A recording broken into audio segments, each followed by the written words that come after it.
Olen Annika, sosionomiopiskelija, ja tämä on minun mielenterveysraporttini. Tulen käymään läpi eri näkökulmia mielenterveyteen, hoitoon, diagnooseihin ja käsittelen lisäksi vakavaa mielenterveyshäiriötä kokemuksena, menetelmiä mielenterveystyössä, kontekstia ja mielenterveyskuntoutujan osallisuutta yhteiskunnassa. Pyrkimyksenä on katsoa aihetta sosionomin näkökulmasta käsin, niin yksilön, yhteisön kuin yhteiskunnan perspektiivistä käsin. No mitä on hyvä mielenterveys? Mieli.fi-verkkosivuilla kuvaillaan, että mielenterveys on sekä voimavaroja että toimintakykyä, ja mielenterveyteen vaikuttaa monet eri tekijät. Ihminen ei ole irrallaan maailmasta, joten omien geenien ja valintojen lisäksi myös kasvuympäristöllä, jossa ihminen elää, on merkitystä. Ja se, mitä arvostetaan, mitä pidetään normaalina milloinkin, ja myöskin sillä on merkitystä, miten minä kansalaisena liityn tähän kaikkeen. Muistelen, että lehtori Kemmo puhui viime vuonna etikan kurssilla holistisesta ihmiskäsityksestä, jossa kehollisuuden ja tajunnallisuuden lisäksi situationaalisuudella on merkitystä. Siis ymmärtäen niin, että suhteiden merkitys on olennaista. Ja etenkin näin sosionomin näkökulmassa suhteisuus on erityisessä roolissa. Mielenterveyden nelikentässä, joka sekin löytyy mieli.fi-sivuilta, niin mielenterveys on jaettu kahteen ulottuvuuteen, psyykkiseen hyvinvointiin ja mielenterveyden häiriöihin. On siis niin, että mielenterveyttä sairastava voi voida psyykkisesti hyvin, kun taas ilman diagnoosia elävä voi kuitenkin kokea voivansa psyykkisesti huonosti. Me sosionomit asetumme luontevasti sinne, missä ihmisellä on ongelmia, ja autamme tukemaan heikommassa asemassa olevia, siis tässä tapauksessa heitä, joilla on vähän psyykkistä hyvinvointia. Mieli.fi korostaa, että mielenterveys on elämäntaidollinen ja yhteiskunnallinen käsite. Ja tässähän on meidän sosionomien paikka loistaa. Voimme olla sekä sosiaalipedagogisilla kyvyillä ja työotteella vahvistettuja rinnalla kulkijoita, että dialogissa rakkauden kautta lisääntyvän ymmärryksemme myötä viedä tietoa, mitä havaitaan kentältä, yhteiskunnan rakenteisiin, jotta tämä ihan tavan kansalainen, että hänellä on helpompi astella oman näköistä polkuaan. Perustan tätä ajattelua, mikä tässä viimeksi tuli mainittua, niin rakkauden ja välittämisen voimasta viisaan Paulo Freiren teokseen Sorrettujen pedagogiikka. Sitten ajatuksia hoidosta, kuntoutuksesta ja sairauden kanssa elämisestä. Sosiaali- ja terveysministeriön sivulla kerrotaan, että mielenterveyden hoidosta säädetään terveydenhuolto- ja mielenterveyslaissa, ja että mielenterveystyön tavoitteena on vahvistaa mielenterveyttä ja vähentää tähän kohdistuvia uhkia. Mielenterveystalo määrittelee, että kuntoutus taas on hyvinvoinnin parantamista ja toimintakyvyn ylläpitämistä ja vahvistamista. Sitten meidän kurssin opetusmateriaaleista taas annetaan ymmärtää, että tässä mielenterveyden kontekstissa rajanveto terveyden edistämisen, hoidon ja kuntoutuksen välillä on erityisen vaikeaa. Ajattelen nyt ehkä hieman mutkia suoristaen, että hoito kuuluu enemmän terveydenhuollon sektorille ja meidän sosionomien kenttä on omimmillaan kuntoutuksen puolella. Ja kuntoutuksessa on olennaista kunnioittaa asiakkaan tarpeita ja selvittää, mikä on kyseisen ihmisen käsitys omasta nykyisestä elämäntilanteestaan, mitä toiveita tällä on ja mikä voisi olla ensimmäinen ihan pienikin tavoite kohti parempaa ja mielekkäämpää elämää. Kyse on siis asiakkaan toiveista, ei sosionomin, yhteiskunnan tai minkään muun instituution tahtotilasta. Asiakkaalla on asiantuntemus omasta elämästään ja sosionomilla on kyky seilata palvelukentässä, ohjata asiakkaan kannalta oikeiden palveluiden pariin ja tukea byrokratian ymmärtämisessä, mutta ennen kaikkea vahvistaa asiakkaan kyvykkyyden kokemusta. En muista, kuka viisas sanoi jotain siihen suuntaan, että sosionomin tehtävä on olla iskuja vastaanottava patja raaan todellisuuden ja asiakkaan välillä. Ja tämä kuvastaa mun mielestä hyvin meidän roolia. Me ollaan ikään kuin kuplamuovia, joka voi välillä vähän poksahdella, mutta ilmatyynyt toimii riittävän hyvin niin, että asiakkaan ja sosionomin on helpompi elää ja toimia tässä yhteiskunnassa. Diagnoosit ja muut perustermit.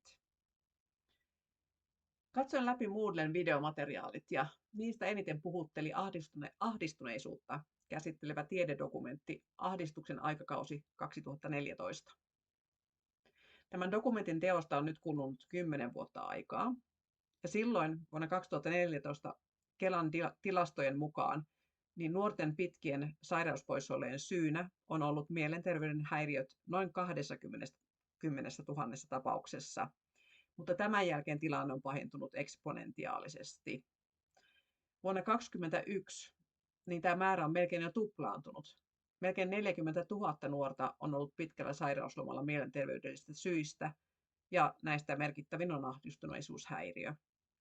Me voidaan siis puhua ihan jo ilmiöstä, josta pitäisi vähintäänkin olla huolissaan, ja mieluiten myös miettiä ratkaisuja tämän pandemian selättämiseksi. No, ahdistuneisuus itsessään ja sinänsä se on ihan niin kuin ihmiselle luontaista, ja sillä on niin sanotusti käyttistä arkielämässä. Hesarin tiedeartikkelissa, niin Iiris Hovatta kertoo, että siinä kun masennus on menneessä märehtimistä, niin ahdistus on tulevaisuuden pelkoa. Ja terve ahdistus, jos näin nyt ylipäätään voi sanoa, niin se saa meidät esimerkiksi lukemaan tenttiin. Ahdistus pistää meidät toimimaan.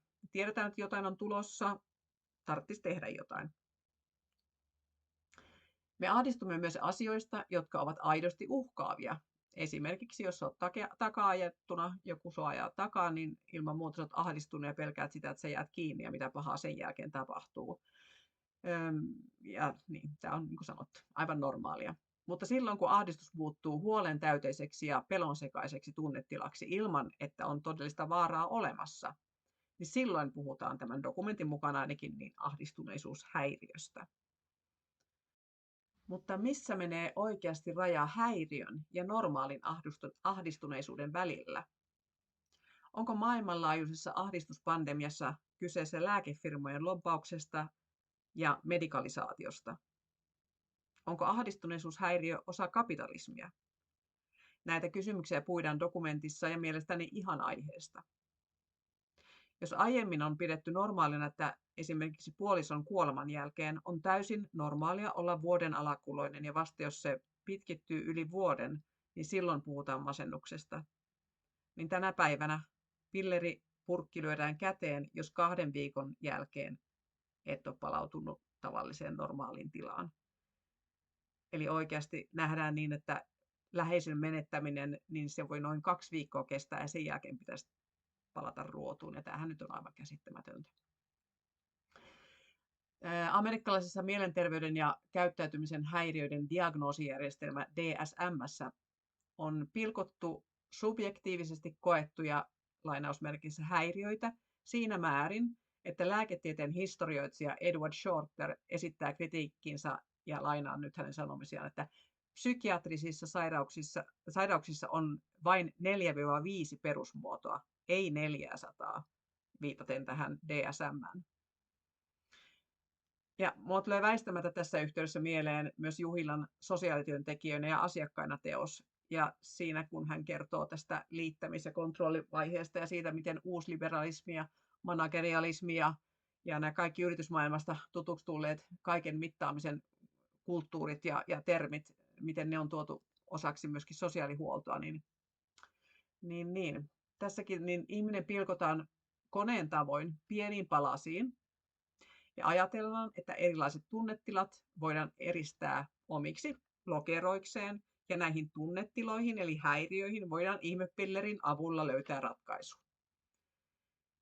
Jopa ujoudesta on tullut häiriö, jota tulee lääkitä, ja tämähän nyt on aivan järjetöntä. Eli ihmisistä löydetään tiettyjä piirteitä ja niihin täytyy saada lääke ja näin. Jep.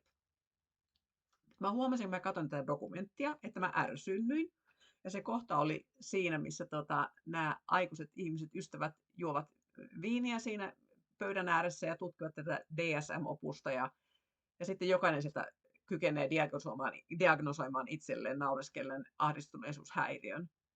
Ja vaikka mä ymmärrän, mikä pointti tässä on, eli se, että kuinka helposti me jokainen voidaan niin kuin löytää sitä omaa tautiluokituksemme, ja tässä kyseessä oli tämä ahdistuneisuushäiriö, niin silti mun mielestä on niin kuin tärkeä, ja minua jotenkin ärsytti se, että koin sen, että naureskellaan tälle aidolle kuitenkin ahdistuneisuushäiriölle, ja sehän ei ole naureskelun asia.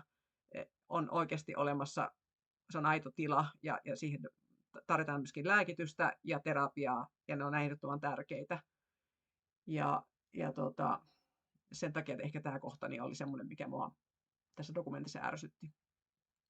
Mutta ajatuksena ihan semmoinen, että voisiko nykyisessä elämässä täällä Suomessakin niin tämmöinen yhteisöllisempi kulttuuri, sallivampi retoriikka valtaa pitävien taholta ja suurempi määrä empatiaa yhteiskunnassa olla näiden pillereiden rinnalla hyvää lääkettä ahdistuneisuuteen. Ja lisäksi tietysti voi aina ottaa näitä hengitysharjoituksia, muistaa nukkua hyvin, syödä hyvin ja liikkua hyvin. Nämä on niitä perusjuttuja, mitä aina hoitaa, mutta toki tärkeitä.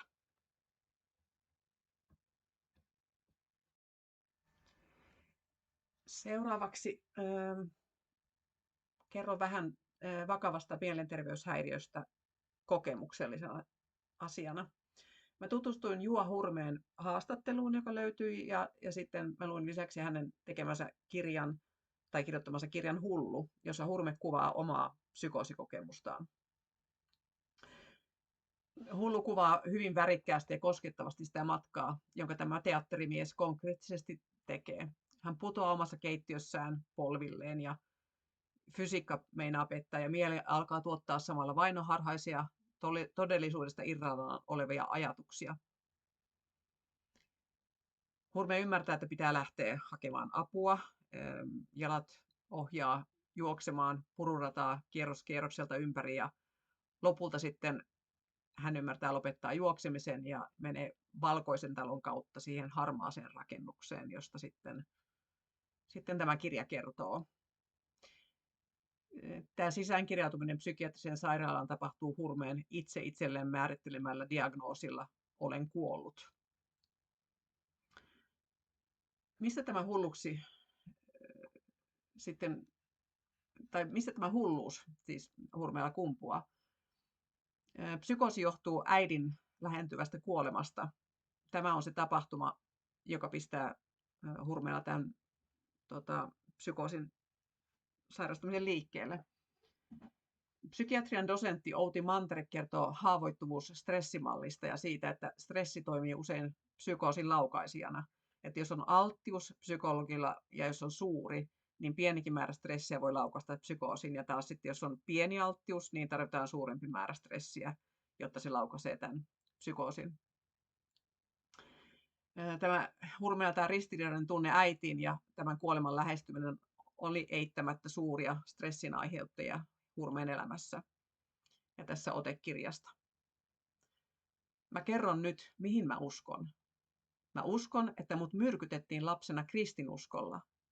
Ja vaikka olen tietoisesti ponnistellut siitä aivopesusta irti, niin jotenkin nämä ahdistukset, pelottelut ja syyllisyyden tunnot olivat jääneet, koteloituneet johonkin mielen pimeään takanurkkaan, johon terve järki ei hevin yletä. Ja kun äitini alkoi tehdä kuolemaa, niin nämä myrkyt lähtivät liikkeelle ja tekivät tepposensa mun kehon niissä osissa, joissa tehtaillaan ajatuksia, suhteiden tajua ja ymmärrystä. Ote loppuu. Hurme antaa tukensa hoitajille ja kertoo, että nämä tekevät työtään niin hyvin kuin pystyvät annettujen resurssien puitteissa. Resurssit eivät kuitenkaan ole riittäviä. Suurta apua toipumisessa oli Hurmeen oma ymmärrys siitä, mikä on hänelle itselleen hyväksi. Hänen piti yrittää lukea ja kirjoittaa, jotta pysyy kiinni jollain tavalla elämässä ja todellisuudessa. Lääkitys oli voimakasta ja päivät menivät alussa täysin sumussa. Hurme pelkäsi kaikkea ja ihan nämä fyysiset konkreettiset tilat, käytävät muutti muotoaan. Mikä oli enää totta ja mikä oli harhaa. Ja jälleen ote kirjasta. Tämä on lavastusta ja teatteria. Nämä kaikki tyypit on viritetty tänne mua varten, mun pään menoksi, puristamaan musta olennaisen esille. Ne eivät hellitä ennen kuin olen tunnustanut kaiken. Minkä kaiken? Ote loppuu. Mä voin vaan kuvitella, miten ahdistavaa vajoaminen ulos todellisuudesta voi olla. Sen täytyy olla yksinäistä. Ja näin Hurme myös kuvaa sitä. Suurin pelko on täydellinen yksin jääminen, olla yksin maailmassa. Yksinäisyydestä pois pääsemiseksi Hurme solmii ihmisluonnolle niin tärkeitä suhteita toisiin ihmisiin, vertaisiinsa, toisiin hulluihin tässä tapauksessa. Ja näiden vertaisten tuki, mielenkiintoiset ja jopa nerokkaat kommentit tuovat sisältöä päiviin, jotka kulkevat kellon tarkasti ohjelmoiden aikataulun mukaan. Jälleen pieni lainaus kirjasta. Mä halusin juosta Puupposen perään ja sanoa, että Jessus, sä olet hyvä jätkä ja että perkeleen mä arvostan sua. Ja sä olet hieno mies ja hieno ihminen ja hyvä kaveri. Ja auttanut muakin täällä ja vaikka kuinka ja 1000 kertaa enemmän kuin nuo kallonkutistajat ja kemikaalion hoitajat. Ote loppuu. Väitetään, että hulluuden, nerouden ja luovuuden välillä on vain pieni ero. Ja jotenkin tämä kirja alleviivasi sitä. Puheenaihe-podcastissa professori Jyrki Korkeila kertoo myös, että tietyissä taiteilijasuvuissa esiintyy enemmän bipolaarista häiriötä kuin väestössä keskimäärin. Ja että osassa skitsofreniaa sairastavista on todella suurta älykkyyttä. Ja tässä on ehkä tämä surullinen puoli, että tämä tavallista suurempi älykkyys on saanut nämä poikkeusyksilöt eristäytymään muista. Niillä kun ei ole ollut näillä muilla ihmisillä resursseja keskustella samalla tasolla ja kun ihminen eristäytyy, jää yksin, niin tämä voi sitten johtaa psykoosin puhkeamiseen. Herää väistämättä ajatus, että tässä maailmassa pitäisi varmaan olla keskiverto, jotta säilyy järjissään ja kestää tätä elämää.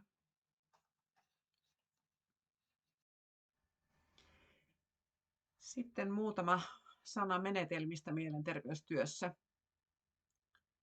Mielenterveystyössä voi hyödyntää useita menetelmiä, esimerkiksi motivoivaa keskustelua, toiminnanohjausta tai psykoedukaatiota.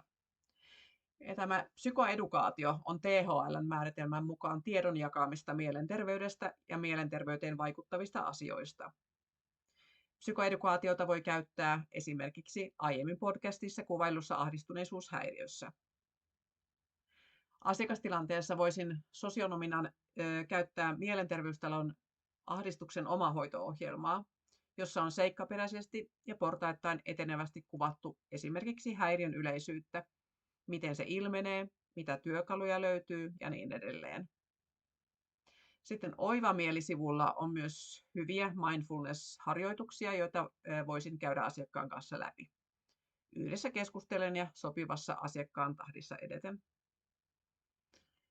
Ja lisäksi, että olisi kyseessä alaikäinen tai aikuinen, niin kutsuisin mukaan myös lähiomaiset ja tuttavat sen mukaan, miten asiakas hyväksi kokee omassa tilanteessaan. Oikean tiedon levittäminen auttaa ymmärtämään, mistä on kyse tässä sairaudessa ja samalla se vähentää sairauteen liittyvää stigmaa. THL valaisee lisäksi, että ryhmämuotoinen psykoedukaatio on tehokkaampaa kuin esitelmöinti. Ja tähän on helppo uskoa. Ja jatketaan sitten kontekstiin. Ajan ja paikan vaikutus suhtautumisessa psykopatiaan. Psykiatri Hannu Lauerman yleisöluento Pahuus, hulluus ja psykopatia antaa hienon läpileikkauksen mielenterveyden historiaan ja siihen, miten eri aikoina on suhtauduttu mielenterveyden häiriöihin. Ja seuraavassa kerron tiivistetysti, miten psykopatia näyttäytyy historian valossa. Väkivallan sietämisessä voidaan tiivistäen sanoa, että tarkoitus pyhittää keinot. Jo vanhassa testamentissa, mennään niin kauaksi taaksepäin, niin se on täynnä mitä raaimpia kuvauksia väkivaltaisista teoista ja esimerkiksi uhrilahjoille nähdään oikeutus. Väkivaltaan sitoutuminen oli tarpeen ja hyödyksi jo jääkaudella, jolloin keksittiin kuoleman jälkeinen elämä, jos näin voi sanoa, jotta saatiin nuoret miehet pelotta taistelemaan villieläimiä vastaan ja tuomaan ruokaa klaanille. Ja se, että miksi sinne laitettiin nuoria miehiä, niin siinäkin on ihan järkevä peruste. Naisten henkiin jääminen oli suvun jatkumisen kannalta tärkeämpää ja siksi heitä ei lähetetty matkaan. Vasta 1700-luvulla alettiin paheksua väkivaltaa, mutta edelleen vielä tänäkin päivänä esimerkiksi kirkko siunaa aseita ja antaa luvan tappaa, kunhan nyt vihollinen vaan on oikein perustein valittu. Yleisesti ottaen ja globaalisti niin miesten väkivaltaisuus on ollut hyväksyttävämpää, mutta tästä löytyy myöskin kulttuurisia eroja. Nyt sitten hypätään aimoloikka nyt parista vuotta, jos sallitte, niin nykyhetkeen ja siihen, miten pahuus oireilee nykyyhteiskunnassa. Lauerma määrittelee, että psykopatia on kärjistymä epäsosiaalisesta eli asosiaalisesta persoonallisuudesta, joka ottaa vapauksia suhteessa muihin ja pyrkii manipuloimaan muita omiin tarkoituksiinsa. Tämä psykopatia voi olla joko primaaria, eli synnynnäistä tunneköyhyyttä, tai sitten sekundaaria psykopatiaa, joka voi puhjeta silloin, jos ihminen on varhaisimmissa elämänvaiheissaan tullut laiminlyödyksi, seksuaalisesti hyväksikäytetyksi, tai tunne-elämä on ohitettu, tai jotain vastaavaa todella merkityksellistä isoa, ja niin, erittäin huonot olosuhteet siinä ollut ihmisillä, niin silloin voi tulla sekundaaripsykopatia. No onko meidän sosionomien havainnointikyvylle tilausta tässä nimenomaan tässä jälkimmäisessä sekundaarisessa psykopatian kentässä? Ja mä ajattelen, että kyllä voisi olla ennaltaehkäisevästi ja löytämällä kaikista haavoittuvimmassa asemassa olevat lapset ja näiden perheet tietysti. Tämä tietysti vaatii resursseja ja aikaa ja näitä molempia tuntuu tänä päivänä olevan huonosti saatavilla. Me satsataan ennemmin hyvin palkattuihin valkokauluspsykopaatteihin, jotka eivät näkyvästi tee pahaa, mutta voivat vahingoittaa muita henkisillä tempuillaan. Yrityssaneeraajille on kysyntää kovien arvojen aikakaudella ja tässä saneeraajien ihmisryhmässä psykopatia on enemmän hyödyksi kuin haitaksi. Lopuksi vielä muutama sana mielenterveyskuntoutujasta kansalaisena ja osallisuus. Meillä jokaisella ihmisellä on tarve tuntea olevansa arvokas ja merkityksellinen. Me haluamme olla osallisia. Ja mun mielestä Antti Tuiskun Kahvia ja pullaa kappaleessa on hienosti sanottu se niin, että on halu ja tarve kuulua johonkin virveliryhmään tai hiihtoliittoon, ihan mihin vaan. Ja taas Juhila, tuossa aikaisemminkin viittasin Juhilan kirjaan sosiaalityöntekijöinä ja asiakkaina kirjassa, niin hän nostaa monessa kohti esille osallisuuden merkityksellisyyttä ja työn tärkeyttä. Sitä, että sä oot täysivaltainen kansalainen. Kokemus siitä on hirveän tärkeä ihmisen hyvinvoinnille. Ja silti meidän yhteiskunnassa vallitsee tämä yksin pärjäämisen eetos. Se trendaa ja työttömäksi jäänyt mielenterveyskuntoutuja esimerkiksi, niin hän saa kuulla olevansa yhteiskunnan elätti, jonka pitäisi nousta sängystä ja lakata elämästä passivoivaa elämää ja ilmeisestikin varsin suurella tuella siellä kotonansa. Mutta sitten taas ei puhuta siitä, että miten tämä työllistymisen temppu tehdään. Maahan polkeminen ja syyllistäminen ei ole mun käsittääkseni tutkimuksen mukaan tai minkään tutkimuksen mukaan niin tehnyt yhdestäkään ihmisestä tehokkaampaa. Enkä jaksa uskoa, että tämä yhteiskunnan velkalaivan rattaaseen ihmisen saaminen näillä puheilla, niin se ei ole toimivaa. Dokumentissa Nuorten masennus, uhka yhteiskunnalle, niin siinä tämä nuori 19-vuotias mies oletettu kertoo, että, ja lainaa hänen sanojaan, ei ole oikein hyvä miettiä asioita liian pitkälle, sitten ei jaksa. Maailma on täynnä erilaisia valintoja ja päätösten ajatellaan nuorena olevan fataaleja, loppuelämää määrittäviä. Ja tämä on ihan mun mielestä kauhistuttava ajatus, että yksi väärä valinta, niin se määrittää sun loppuelämän. niin se ei ole mun mielestä ihmekään, että pelottaa. Mä ajattelen, että sosionomin rooli voisi olla näiden kohtaamisten areenojen järjestämisen ja aidon kohtaamisen lisäksi luoda turvallisuuden tunnetta ja kasvattaa toivoa. Olla rinnalla kulkija, tukija ja luotettava aikuinen ihminen, ennen kaikkea ihminen. Ja kun me huomataan asiakkaassa, vertaisessamme mielenterveyshaasteita, niin me autamme. Tai ellemme pysty itse auttamaan, niin ainakin autamme hakemaan apua palveluverkoston sokkeloisessa maailmassa. Tähän loppui tämä mielenterveysraporttini. Kiitos, että jaksoit kuunnella.